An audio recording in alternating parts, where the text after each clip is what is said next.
किशोर और किशोर mix RC channel में आप लोगों को स्वागत है एक और नए वीडियो के साथ। दोस्तों आज मैं एक BLDC मोटर से ब्रशलेस मोटर से एक वायरलेस ड्रिल मशीन को बनाया हूँ और ये मैं कैसे बनाया आप लोगों को आज दिखाने वाले हैं। तो दोस्तों मैं वीडियो को बिल्कुल स्किप मत कीजिए, वीडियो को पूरा देखिए। आप लोग भी इस तरह का एक drill machine, powerful drill machine को आप घर पे बना सकते हो इजीली। और दोस्तों इससे पहले अभी तक आप लोगों ने अगर मेरे चैनल सब्सक्राइब नहीं किया है जल्दी से कर दीजिए, क्योंकि इस तरह का वीडियो इस चैनल पे आता रहेगा। तो दोस्तों चलिए वीडियो शुरू करते हैं।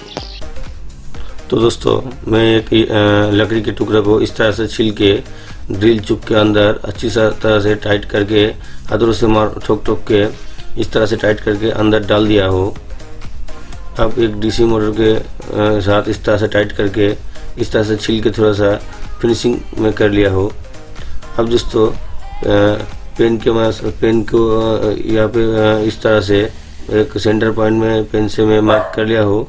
अब उसके सेंटर पॉइंट में एक पांच मार लिया। अब एक पुराना इस तरह का फैन के अंदर से उस प्लास्टिक को मैं निकाल लिया हो। अब उस हिसाब से मैं इसका सेंटर पॉइंट में एक ड्रिल की मदद से एक होल कर रहा हो। इस होल के अंदर उस प्लास्टिक को अच्छी तरह से टाइट करके मैं डाल दिया हो। अब यहाँ पे थोड़ा सा फेविक्विक में डाल दिया। अब 7 इंच एक 40 mm पाइप को मैं ले लिया हो। अब मिनी हक्स की मदद से उस पाइप को मैं काट कर रहा हो। काटने के बाद सैंड पेपर से थोड़ा सा फिनिशिंग में यहाँ पे दे रहा हो दोस्तों।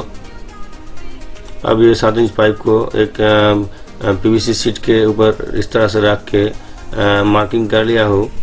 अब उस मार्किंग के हिसाब से चारों तरफ को कांची की मदद से मैं इस तरह से कट कर लिया हो। अब सैंड पेपर के ऊपर मैं घिस के थोड़ा सा फिनिशिंग देने के बाद इस तरह से रख के इस ढक्कन को फेविक्विक की मदद से अच्छी तरह से टाइट करके यहाँ पे लगा रहा हो। अब एक एल्युमिनियम के बेस को इस BLDC मोटर के पीछे की तरफ अच्छी तरह से टाइट कर दिया हो। अब उस ढक्कन के ऊपर इस तरह से उस मोटर को रख के ये चारों होल के अंदर मार्कर से मार्किंग कर रहा हो। अब सोल्डरिंग आयरन की मदद से इस तरह से छोटा छोटा होल में यहाँ पे कर रहा हो और यहाँ पे एक बड़ा सा होल में कर रहा हो। अब इस कचरे को यहाँ से मैं हटा के थोड़ा सा साफ कर लिया। अब दोस्तों मोटर को 3 फेज को थोड़ा सा उसके वायर को थोड़ा बड़ा करने के लिए यहाँ पे मैं सोल्डरिंग करके एक वायर को जॉइंट कर लिया और उसके बाद उसके ऊपर हीटसिंक ट्यूब को इस तरह से लगा दिया। इस तरह से तीनों वायर को मैं जॉइंट करके थोड़ा एक्सटेंडेड करके बड़ा कर लिया हो दोस्तों। अब ये इस बड़ा सा होल के अंदर तीनों वायर को इस तरह से डाल देना है। फिर पूरा वायर को अच्छी तरह से अंदर डाल के छोटे छोटे स्क्रू को, चारों स्क्रू को इस तरह से टाइट कर लेना है दोस्तों। तो दोस्तों इस वीडियो को अगर अच्छा लगे तो जल्दी से लाइक और शेयर कर दीजिए और चैनल को सब्सक्राइब करके बेल आइकन बजा दीजिए सबसे पहले नए वीडियो की नोटिफिकेशन पाने के लिए। तो दोस्तों इस तरह से चारों नट को टाइट कर लिया हूँ मैं। अब और एक 40 mm पाइप को 6 इंच लेना है। अब उसको ओवन के ऊपर इस तरह से हीट करके एक और किसी एक चीज़ से इस तरह से दबा के चपटा करके इस तरह बनाना होगा। अब इस तरह से दोनों साइड को थोड़ा सा टैपर करके मार्किंग कर रहा हूँ मैं। अब दोस्तों मिनी हक्स की मदद से मैं यहाँ पे इस टैपर के हिसाब से इस मार्किंग के ऊपर इस तरह से कट कर रहा हूँ। अब दोनों तरफ भी इस तरह से कट कर लूँगा मैं। काटने के बाद इस तरह से सैंड पेपर से थोड़ा घिस के मैं फिनिशिंग कर लिया हो। अब इस तरह से रख के मैं यहाँ पे हैंडल इस पाइप को हैंडल बनाऊंगा। तो इस तरह से इस सैंड पेपर को रख के इस हैंडल को इस तरह से घिस के मैं इसको ठीक अच्छी तरह से यहाँ पे बिठाऊंगा अब दोस्तों यहाँ पे एक बड़ा सा होल कर रहा हूँ मैं चाकू की मदद से, और फिर यहाँ पे थोड़ा सैंड पेपर से घिस के मैं थोड़ा सा फिनिशिंग बढ़ा लिया। अब ये ड्रिल के चुक को मैं पहले से ही बना के रखा हूँ। अब यहाँ पे थोड़ा सा फेविक्विक डाल के इस तरह से इस ड्रिल चुक को मैं अच्छी तरह से टाइट करके लगा दूंगा। तो दोस्तों अब इस हैंडल के यहाँ पे एक स्विच ऑन ऑफ स्विच में बिठाऊंगा, इसलिए मैं ग्रुप कटिंग करने के लिए यहाँ पे एक मार्किंग कर लिया हूँ। अब चाकू के मदद से इस तरह से एक ग्रुप कटिंग में कर लिया हूँ।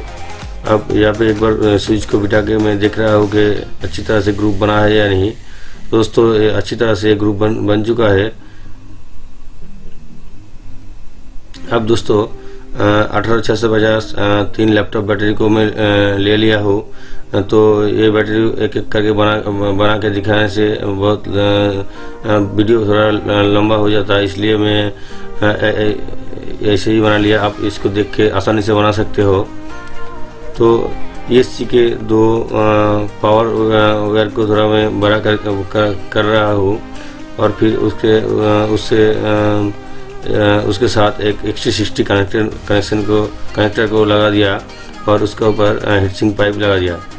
अब दोस्तों सारे वायर और ESC को इस तरह से पीछे के तरफ से अंदर डाल देना है, और नीचे के बड़ा होल के अंदर से XT60 को निकाल लेना है, और इस तरह से दोनों वायर को निकाल लेना है, और ESC के सिग्नल पिन को भी इस तरह से निकाल लेना है। अब दोस्तों इस स्विच को निकाल के ESC के जो दोनों रेड वायर है कटा हुआ, तो दोनों टर्मिनल के स्विच के दोनों टर्मिनल के साथ इस तरह से सोल्डरिंग कर लिया हूँ मैं जब भी इस स्विच को दबाऊंगा तो यहाँ से बैटरी के कनेक्शन ESC तक जाएगा। अब दोस्तों सर्वो टेस्टर के साथ एक सर्वो टेस्टर के आउट के साथ इस सिग्नल पिन को मैं लगा दिया हूँ। अब इस तरह से डाल के इस नब को पकड़ के मैं यहाँ पे थोड़ी सी पतले थर्मोकोल को टाइट करके यहाँ पे रख दिया हूँ।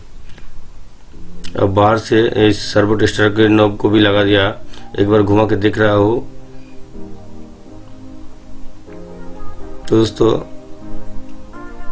इस हैंडल को यहाँ पे रख के फेविक्विक के मदद से अच्छी तरह से मजबूती के साथ यहाँ पे मैं इस हैंडल को लगा रहा हूँ। बिल्कुल मजबूती के साथ चारों तरफ से यहाँ पे फेविक्विक लगा दिया। अब दोस्तों एक सीट के ऊपर इस तरह से रख के एक ढक्कन पीछे के लिए एक ढक्कन में बना रहा हूँ। अब दोस्तों पीछे की ढक्कन बन चुका है, और इसको मैं सुपर ग्लू की मदद से पीछे के ढक्कन को इस तरह से मजबूती के साथ लगा दिया।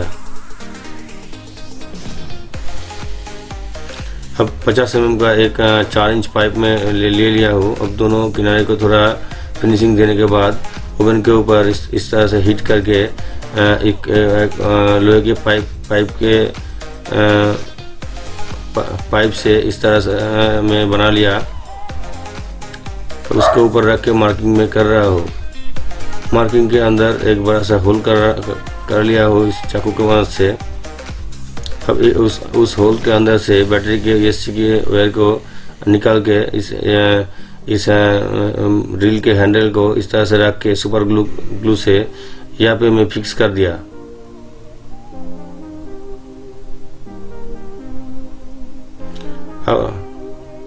अब दोस्तों इस तरह से रख के एक सीट के ऊपर इसका साइड का ढक्कन में बना रहा हूँ।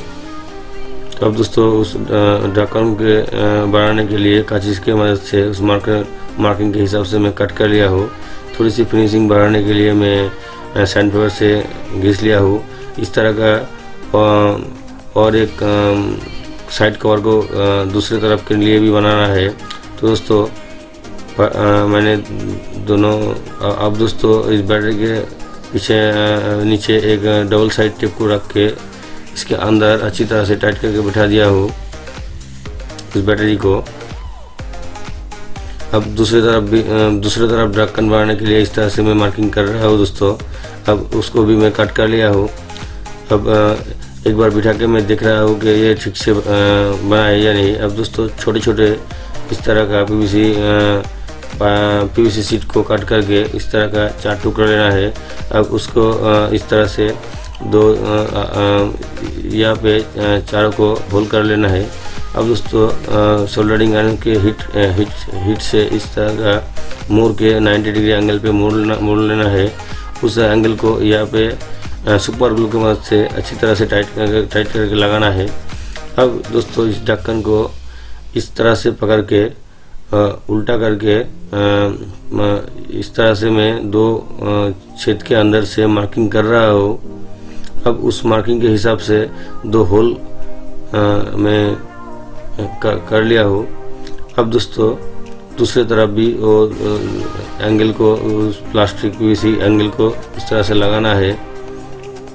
फिर उल्टे तरफ से यहाँ पे 2 मार्किंग कर लिया हो। अब उस मार्किंग के हिसाब से यहाँ पे भी 2 होल में कर रहा हूँ। दोस्तों ये होल हो जाने के बाद छोटे छोटे स्क्रू को यहाँ पे लगा के मैं टाइट कर रहा हूँ। अब दोस्तों चार्जिंग करने के लिए ये वायर को बाद में मैं बाहर निकाल के चार्ज करूँगा, फिर ये स्क्रू में लगा दूँगा।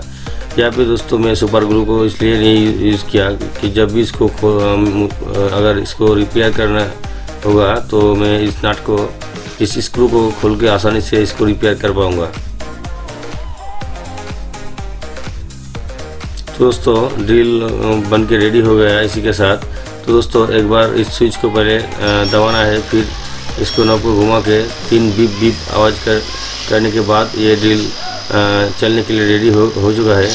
तो दोस्तों ये ड्रिल बन के बिल्कुल रेडी हो गया। अब दोस्तों इस ड्रिल को एक बार पहले मैं इस ढक्कन को खोल रहा हूँ चार्जिंग करने के लिए। तो दोस्तों इस ढक्कन को मैं खोल लिया और चार्जिंग केबल को मैं बाहर निकाल लिया। IMAX B3 बैलेंस चार्जर के साथ में इस बैटरी को चार्ज कर रहा हूँ दोस्तों।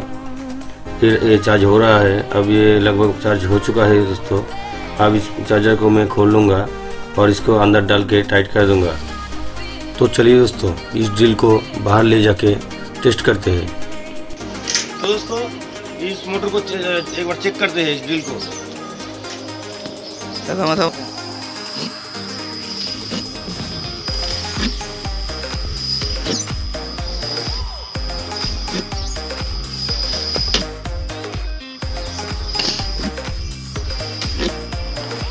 नीचे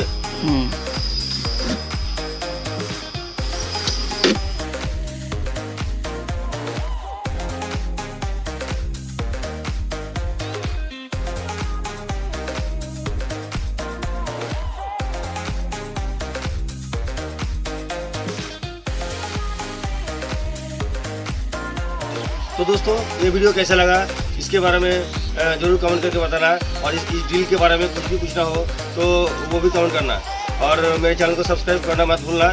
तो मिलते हैं एक और नए वीडियो के साथ नेक्स्ट वीडियो में।